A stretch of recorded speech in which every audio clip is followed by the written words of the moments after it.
So we are now up to the third week in Lent, and this week we are going to tackle victorious atonement. And I'm choosing that one because it has something in common with sacrificial atonement, which we looked at last week, and that is that most people hate them both. There are so many confused negative overtones around the word victorious. Too much colonialism, too many wars, too much violence. So we need to acknowledge that up front and say that nothing we're going to be talking about today is supporting any of those three things. Instead, we're exploring one of the deepest questions we and the people of Israel have and had. And it's all around this problem of evil. You would all have had that happen. You probably thought it yourself, but had other people say to you, so if God is good, where did evil come from? And similarly, if there is only one God, where did evil come from? So it seems that there are really only two basic classes of answers here. One is that God contains and created both good and evil. And there's all sorts of ways of understanding that. And through bits of the Old Testament, that is the impression we get. The other finds its extreme form in Zoroastrianism, where there are two forces at war here. And in Zoroastrianism, they're equal and opposite forces of good and evil, and they're in battle. Now, I can imagine that for the people of Israel, this would have been a really tempting thing to embrace because they believed that their God was love and their God was good. And it was really difficult to believe that at the same time as hanging on to this idea that there is only one God. And of course, the people of Israel in exile would have been surrounded by this religion. And yet they didn't take it on. They clung to this idea that there was only one God and that God was good. So we need to look elsewhere as they did. And let's start with what we know, with what we were discussing, if you're in a group, before this video. And that's to look at good and evil, I guess, in war in our own world. And when we think of earthly wars, we do often associate them with particular leaders. Stalin and Hitler and Pol Pot and Mao and Bin Laden and Idi Amin and other dictators led their followers to cause unimaginable suffering in the past 100 years. And often victory or resolution of the situation seemed to depend first on the death of these leaders. I mean, the death of Hitler was closely tied to the end of World War II. Stalin's death ended one reign of terror. However, Hitler's death certainly didn't mean the end of fascism and everything associated with that. Bin Laden's death didn't mean the end of Al-Qaeda. Idi Amin's death marked the beginning of decades of tribal fighting within Uganda. So it's a complex thing here. Charismatic leaders are needed for a movement or a country to be capable of the sorts of horrors like those of the past century. But they can only reach their position of power through the support of a particular corrupted worldview or ideology. So Hitler, for example, was only able to do what he did because euthanasia had been a popular way of thinking and area of research right across the West for a long time before that.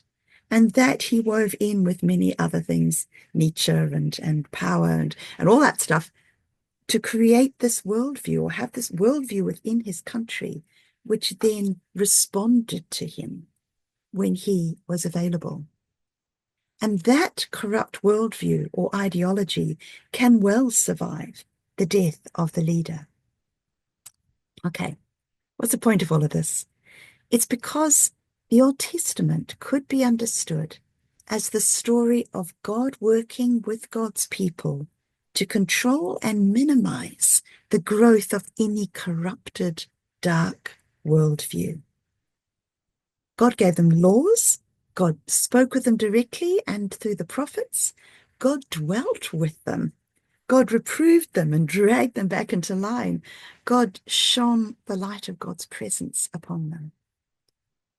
Yet still they wandered, and still they brought suffering upon themselves and their land. And by the time we get to the New Testament, there is a new development. A lot has happened in terms of developing ways of understanding evil and suffering between the two testaments.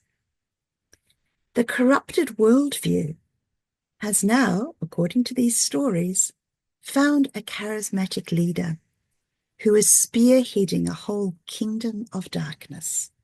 He has many names in those intertestamental writings, but most familiar to us would be Satan or the devil. And according to those stories, Satan has drawn followers from both spiritual and earthly realms. And when he faces Jesus in the desert, which we read about just in Lent 1, he is able to promise him all the kingdoms of the world because apparently they are his. In other words, our world has become the kingdom of darkness. And it's into this kingdom of darkness that Jesus, the light of the world, is born. Have a look at these quotes from the New Testament. There's so many of them talking about the ruler of the power of the air, the God of this world. The whole world lies under the power of the evil one. We've got a problem at this stage in history.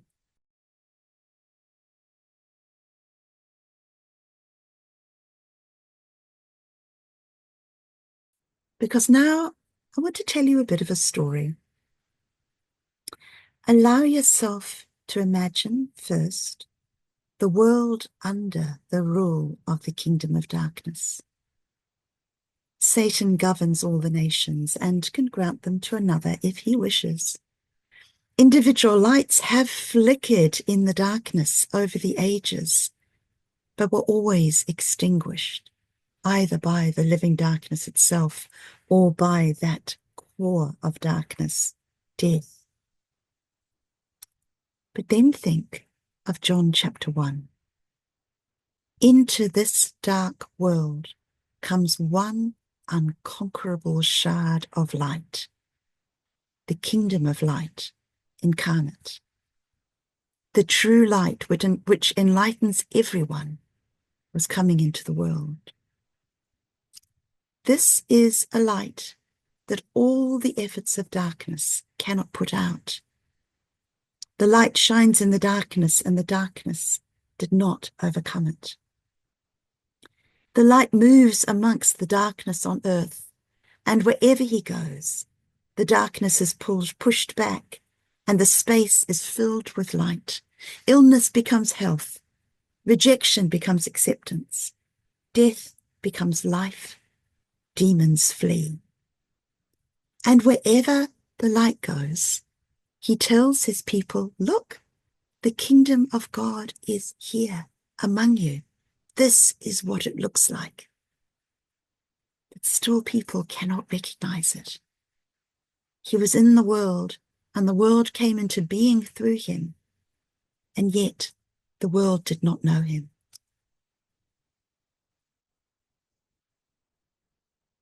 Eventually, the light is drawn into the very stronghold of Satan itself, death. But even there, the light cannot be extinguished. Instead, he bursts through the gates of Hades, rises to life again, and defeats the worst that the Prince of Darkness could bring against him. And then once he returns to the heart of the kingdom of light, no longer restricted to a single time and place. He sends that light to burn on the heads of each of his followers at Pentecost, turning them into human candles. And this, in part, is what we call victorious atonement. Jesus did what we had no hope of doing, defeating both the charismatic leader and his power base, death itself, with the power of light and love. That was his central atoning work. And I love thinking of Star Wars at this stage. You know, the end of the original trilogy of Star Wars, Darth Vader is defeated, and that is really important. But also the Death Star is blown up. Isn't that amazing? So yeah, Satan and death, both destroyed. But it's actually not the end of the story. In some ways, the trilogy of Star Wars probably should have been the end of the story, but this one isn't, because we have a role too. That's why Paul talks about putting on the armor of light, given to us not so that we can attack one another, but so that we can face the darkness of doubt and discord, lies and deceit, with that armor of faith, truth, righteousness, and peace. I just note here that that imagery of the armor, spiritual armor, is used in the Old Testament as well, but there it includes vengeance, not in the New Testament.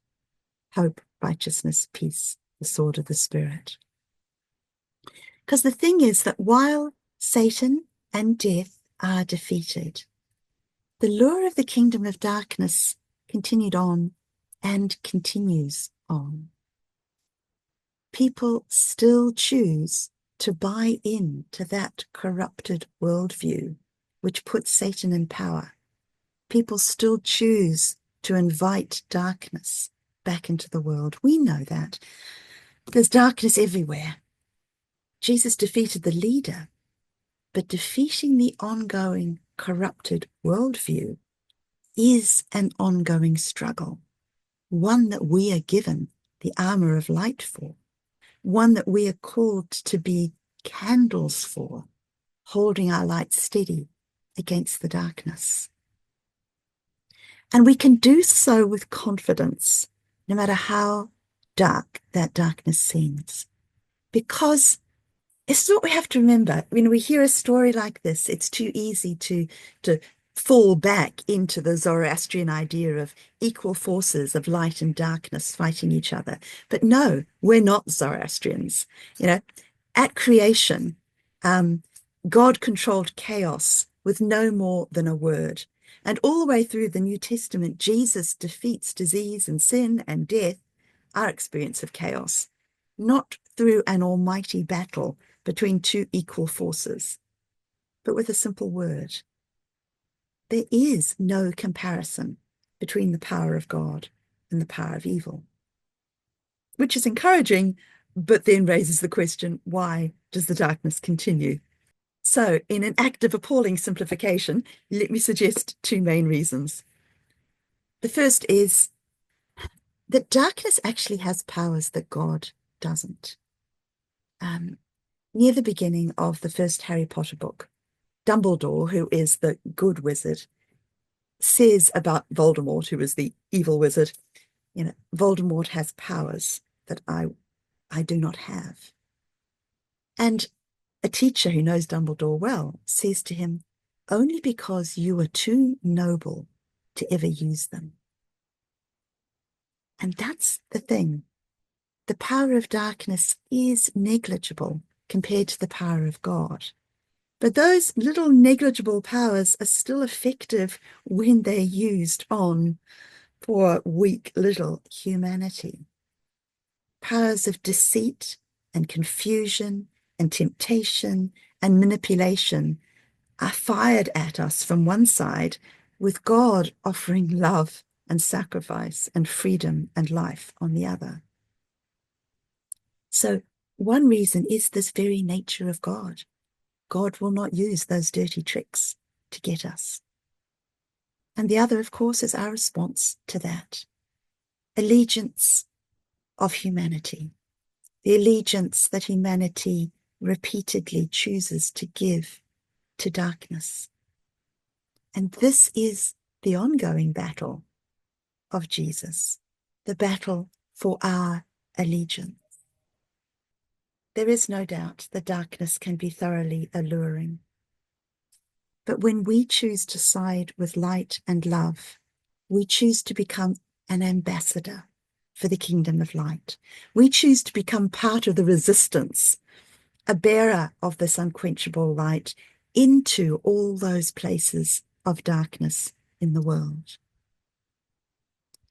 One last thing. One of our oldest liturgies enacts this story and proclaims our mission. Any of you who have ever done a late night Easter service, or what I prefer, the dawn service on Easter Sunday morning, it's an ancient, ancient liturgy. Well before dawn on Easter morning, we follow this lit candle, the light of Christ, into the darkness of the world, which is symbolized by the darkened church. And when the light of Christ has reached the heart of that darkness, we each come along with our own candles and light our light from the light of Christ, till the whole church is filled with these flickering lights. We know we're still surrounded by darkness, but we can hang on to those tiny candles in hope, as we do in that service, because we know, as we do then, that hang on to it long enough, and eventually the sun will rise. And when it does, there'll be no room for darkness again.